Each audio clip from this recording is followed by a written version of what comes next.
we're back with the Ron and Fez show on a Monday on WJFK and Live 105.7. If you ever need to get in touch with us, you can write to us at ronandfez@AOL.com. Fez, I just read, I'd say 25 things that people wrote about your racing. And I'm not even going to tell you. What? What are they saying? Here's some of them. At your times, they figured out you would have been on your way to a 7-hour marathon. And, hey, it was, great time, Fez. I hope you like those new cement shoes that you had on. So that's rough. All right, Fahrenheit 9/11 came out over the weekend and did a very, very big box office. 1/3 of the theaters of the Hollywood movie that came out, White Chicks, which, by the way, those two brothers got to feel like. So no matter whether you're a Republican or a Democrat, you got to feel good that the Whalen brothers are down and out. Finally, uniters. Also, another little spy report. Spy report. As everybody's trying to keep an eye on this, Ken Jennings won another $21,000 on Jeopardy. He's up to $622,000. This guy's an American hero, and we all love him. All right, Fuzzy, 866-277-4969. If you've seen the new Michael Moore movie, Fahrenheit 9/11, 866-277-4969. If you did not see it and won't see it and want no part of it because you just don't trust Michael Moore, we'll open the phone lines up for that. We want to hear your opinion. I think you got to feel good about the fact that at least it's a documentary, and maybe now we'll get more big documentaries. Another one of your favorite documentaries came out this year and has done some pretty good business, Fezzy, and that's the one about McDonald's, the Super Size Me. Super Size Me. And it seems like this is cool stuff because we're not getting this information from the news. Hopefully tomorrow, Fez and I will have some folks on who did the film Control Room that's out now and is getting some big reviews. That's about Al Jazeera Television, which, of course, if you're in America, I don't think anybody can get it in America, right? No. Unless you have some kind of a big satellite. But this is the stuff that people watch in the Middle East. And it's interesting to me, and I think we need to know more what these people think and what they're watching, what their opinions are, because we're not getting it on our TV. Well, I think with that and with how well Fahrenheit did over the weekend, I think it kind of shows that Americans can handle the truth a little bit more. Where it's like, we're like not showing us the bodies, coming home from Iraq or the injured coming home. It's like the government put a ban on that. That's one of the things that is amazing when I heard the guy say no one talks about the people who were wounded in Iraq. And that is 100% true that these guys, and there's 5,000 of them that have been injured really bad or have lost limbs, whatever, are not really being embraced by the country, are not being already. It's got that Vietnam, they're not heroes when they come back because basically America doesn't even know how to show it, no matter how you feel, no matter which side of this that you're on. Yeah, you got the ban on the caskets, and then you got a ban on these guys, too, or at least not showing it. And it's like they're chalking them up with the dead as opposed to the living. Yeah, they're so... it's so much on television now, and you saw it with what the FCC is doing with profanity, of protecting the American people from all this insensitivity out there in the world. And it's like we're children. All right, 866-277-4969. Here's Ann. Ann, you're on Ron and Fez. Hi, I saw it yesterday, and I would see it again. I loved it. You were a big fan of Fahrenheit 9/11. Big fan. Everyone's clapping at the end like dorks, but I did it. I loved it. You know what? I saw the same thing. There was a lot of hooping and hollering and a lot of clapping at the end of the film. So there's a lot of passion with this film, no matter how you feel about it. Yes. With this film, this is the one movie I went to where I really didn't mind people yelling stuff out in the theater. The second time I saw it, there was an old lady behind us, in the row behind us, who just couldn't contain herself. All right, Dubs, you had the same thing happening when you went to see it? Yeah, there was a lady right behind us going, oh, yeah, that happened. Yeah. Yep, that happened.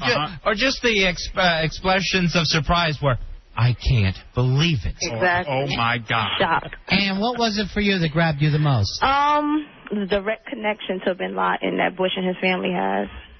Yeah. Direct connection. All right, thank you very much. 866-277-4969. 866-277-4969. We're talking about the new Fahrenheit 9/11 movie. Most of the folks here at the radio station saw it over the weekend. We wanted to get your reviews, or if you're the type of person who says, I don't believe Michael Moore, I want no part of this, I want to hear from you too. Here's Alberto. Alberto, you're on Ron and Fez. What's up, guys? How you doing, my friend? Doing all right, man. I watched the movie as well. I'm not really a fan of Michael Moore. I think he takes advantage of a lot of people, but I did watch the movie, and I mean, it was all right. You know, people that are against Bush are going to watch this movie, and it's really not going to change anyone's mind, I don't think. You don't think there's anything that could change somebody who's directly in Bush's camp? What about some people on the fence? Well, see, here's the thing. Well, for people on the fence, it depends, because if they hear like someone's radio show like yours, then they're going to think, oh yeah, you know, this is real and this is happening, and you know, just like you and Ron, or I mean, you and Fez are like, you know, drawing a lot of conclusions, but what conclusion have we drawn tonight or anytime? Well, you've said many times it's a documentary, and Michael Moore has actually gone on the record, and he said that it's a political satire. Well, I mean, you know, either way you're looking at that, it's semantics. What we call a documentary, what we call a documentary in this country. What I'm being real. I'm gonna be real. All right, stop interrupting me, Albert. Actually, I was talking first, and you interrupted me. Well, when you get your own show, then it'll be me interrupting you. I guess that's why you guys suck, and Howard Stern still kicks your ass. Howard Stern's on our station. And look, then he hangs up. And by the way, your hero, Howard Stern, is begging people to see this film. And actually trying to set things up to take people to see this film. I always love it when someone calls in with fancy talk.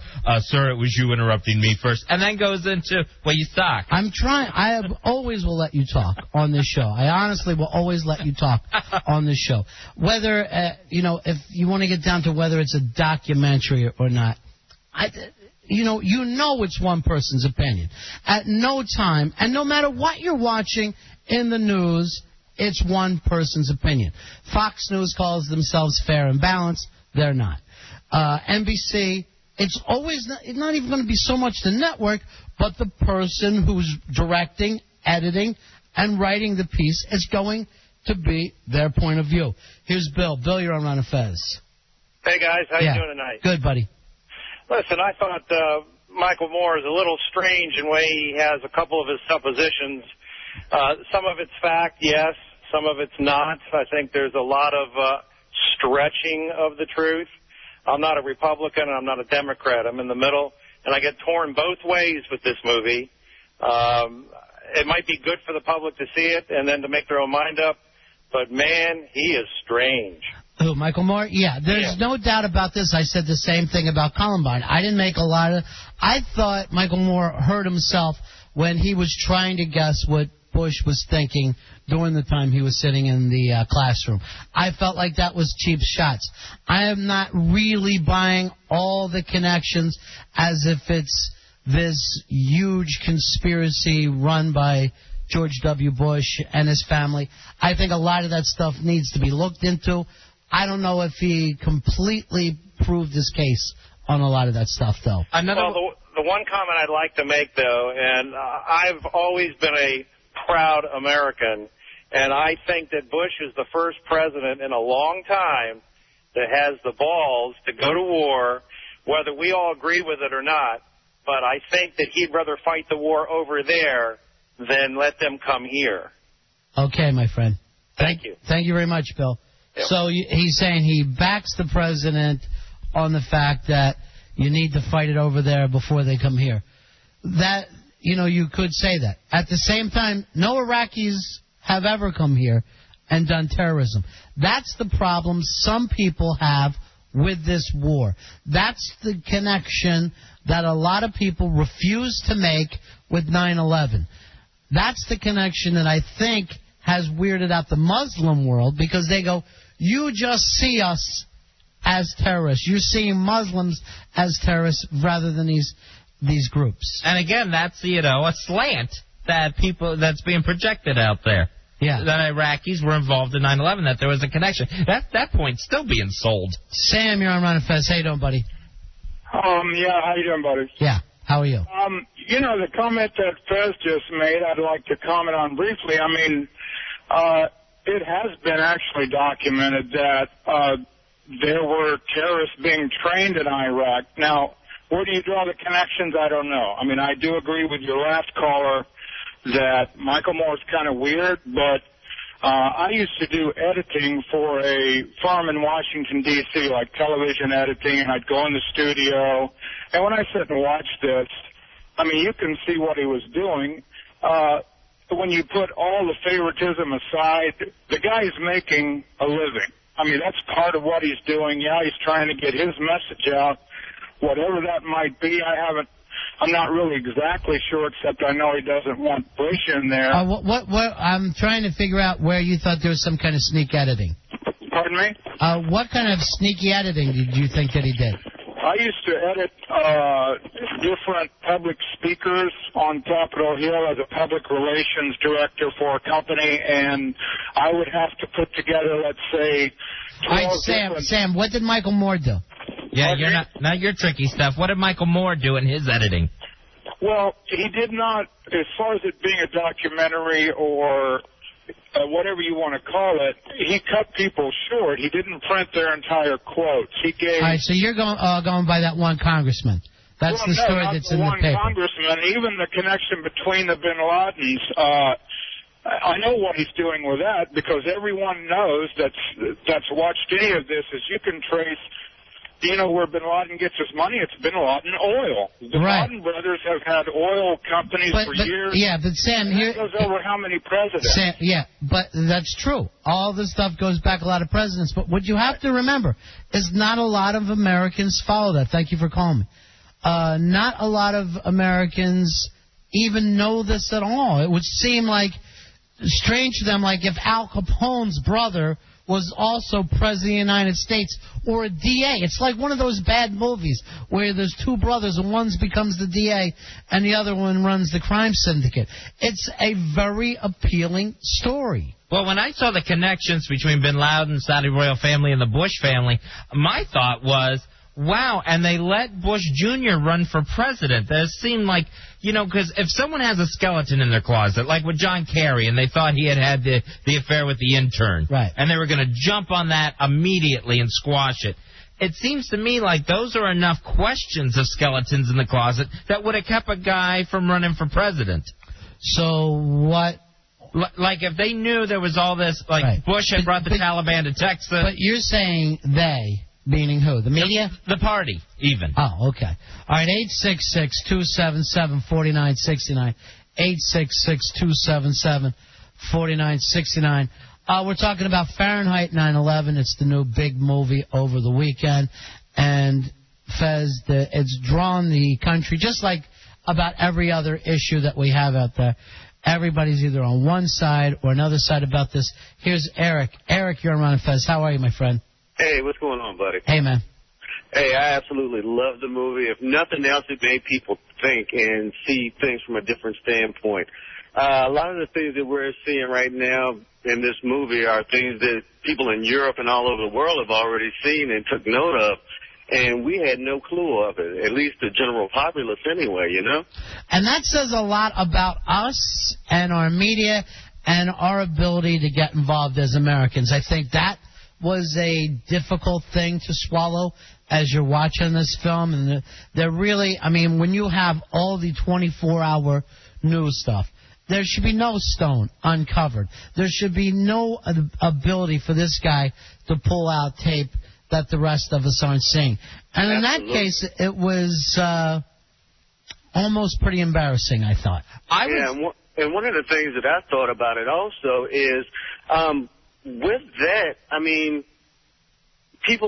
everybody is seeing all of this, and we aren't. But the thing about it that really makes it bad is it gives us such a bias, and the FCC is just so terrible for not letting us see this stuff, you know? Yeah, and the media in general. Yeah, it does say a lot about our media, that there's not one news channel out there that doesn't feel the need to copy the others and run basically the same programming 24 hours a day, where you're seeing the same sound bites, basically the same pictures, and the same kind of delivery. There's not, with all these different news channels, no one's out there talking like regular people. The Fahrenheit movie had so much incredible footage of the war in Iraq, where it's like the networks, you know, they show that night vision angle of green explosions way off in the distance, and you don't know exactly what it is getting hit. Well, because, and this is the thing that always unnerved me about the term embedded. We have embedded reporters with soldiers. They weren't embedded on the other side. We didn't have anybody with the Iraqis. So when you're talking about you're getting the full story, how can you? Unless you see both sides of an issue, how can you? And the fact that there was so many pictures of civilians that were hit, children that were hit, and then the pain that it caused those families. And I'm not talking about terrorist families. I'm not talking about soldiers' families. I'm talking about regular people, just like you and me, sitting here tonight. They're just regular people who want the same thing as you. And the last thing they want is for a bomb to drop into their house that has to do with two different groups that they're not even in touch with. Hopefully tomorrow night or the following night, we'll get some folks on from this documentary Control Room, which is about Al Jazeera television. I haven't seen it. Fez hasn't seen it. We're going to try to see it as soon as we can, and then get that interview on the show. Hey, Carl, you're on Ron and Fez. Okay, and my opinion is not one that you hadn't heard about. I did 2 tours during the Vietnam War, and we looked at troops being cut to pieces. What George Bush has done, he's got our troops into a situation where they are totally defenseless. And this last guy, told me he's got the balls to do it. Well, here's a say. Yeah. And it's our troops that are over there because he wanted to, whatever he had in mind. Everybody in the world knows that it's about oil. It had nothing to do with anything except controlling oil, just like Vietnam was about controlling rubber for Goodyear and Firestone. I mean, every war we fought has been for the same reason. You got a few people at the top using political, their positions to generate wealth for them. They are spending us into bankruptcy, but all of it's going to defense and people in support of defense. Thank you very much. Thank you very much for calling us, Carl. Thank you. All right. One of the things that I really found almost shaking from this documentary that was how much it looked like the Vietnam documentaries. How the kids are the same age as the kids were in Vietnam, how they speak almost exactly the same way, using rock music to try to pump themselves up, still trying to figure out how to get in and out of this, and how you could just see how young these guys really are when they're over there and don't have their helmets on and are just sitting around at night. And that was pretty shaking. Here's Steve. Steve, you're on Ron and Fez. How are you, buddy? Yeah, I just wanted to say, everybody always has questions. You know, Michael Moore didn't say this, or he didn't say that, or didn't give anybody the opportunity to come back. But if you get in Al Franken's book, The Lies and the Lying Liars Who Tell Them, he answers all those questions, and he tells you where the answers came from. All right, thank you very much. So the proof is all the research. Thank you. All right, thank you very much. And remember, the guy Michael Moore is an opinionated guy.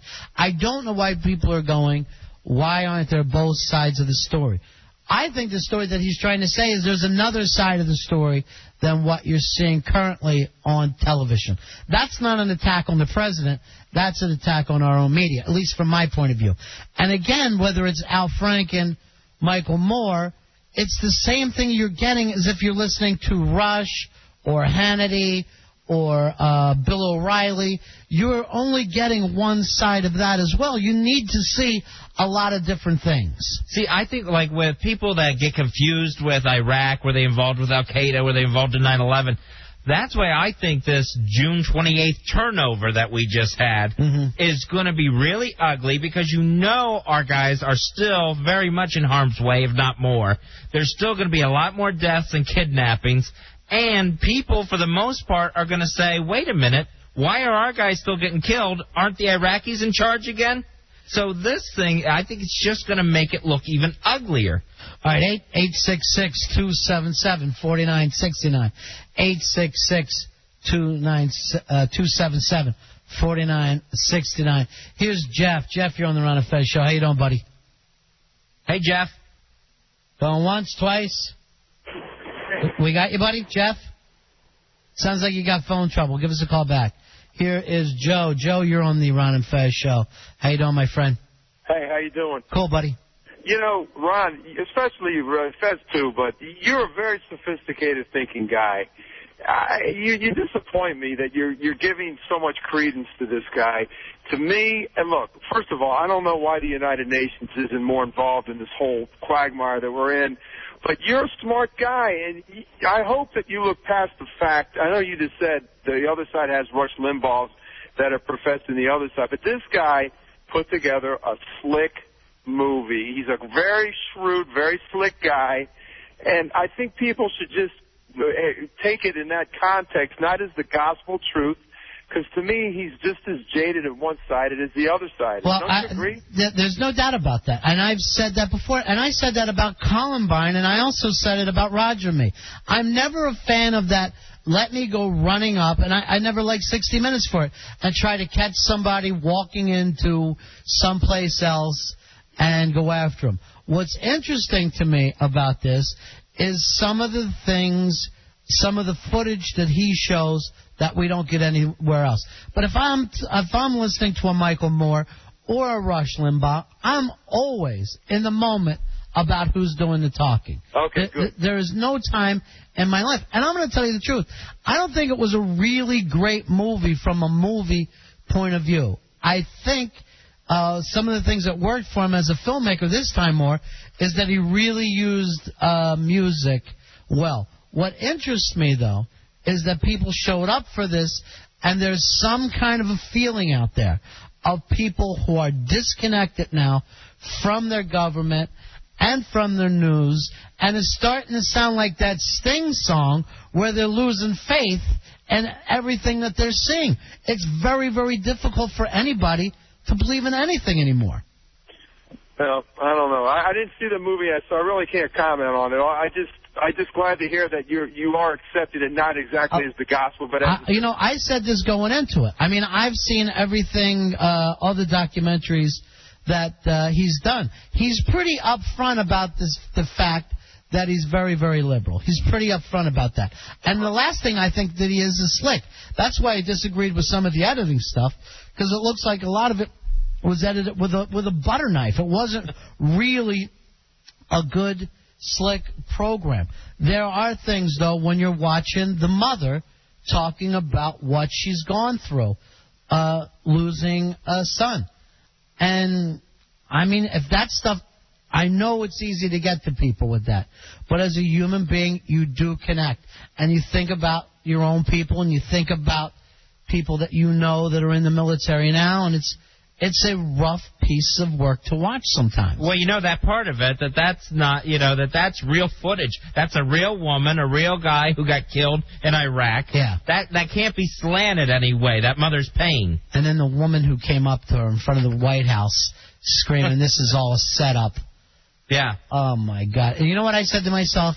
Now, lady, because you had this one moment in time, maybe, where you really wanted to stick to whatever your political beliefs were, and you're stuck on this videotape forever, being the insensitive woman to a woman that just recently lost her child. You're the lady that screamed at her. Recently lost her child. But my other point is this, and at all the times in these wars, it's never really the normal people. Normal people end up fighting the wars, but most people just want to live a regular life. on both sides. I mean, we used to think that the Germans were crazy, insane people. Now you couldn't find anybody more pacifist than Germany. You want to get that way with everybody in the world. Nobody has been better friends to the United States than Ireland. And yet our president is over in Ireland, and they've got 1/3 of the police and military have to line up to keep those Irish protesters away from the president of the United States. When Clinton went there, they sang to him. When Reagan went there, they were singing to him. They were naming streets after him. These are our friends, and somewhere along the line, we're losing that. We're going to take a break, and a lot of people are lined up and want to talk tonight. We'll be right back. It is the Ron and Fez Show.